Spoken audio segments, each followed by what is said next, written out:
Be ready. Start.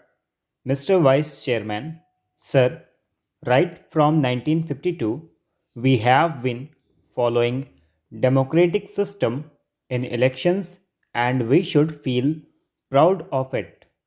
But as the days are passing by, the democratic system is being affected and our election system has to be changed as it is creating disharmony at the social level of our country. Everyone of you will agree with me and feel that the existing election laws need to be amended. But the question is in what way these laws are to be amended. On this, different political parties have different opinions.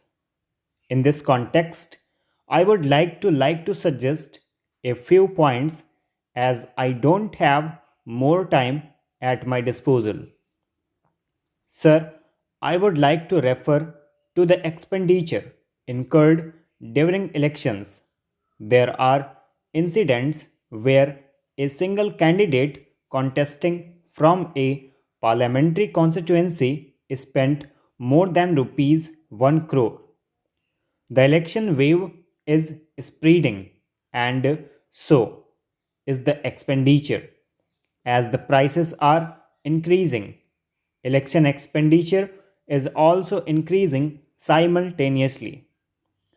But as per the notification issued in 1984, the Election Commission had fixed a ceiling of rupees 1,50,000 as election expenses for each parliamentary constituency and rupees 50,000 for each assembly constituency, and if this ceiling is crossed it becomes illegal and the elections are countermanded.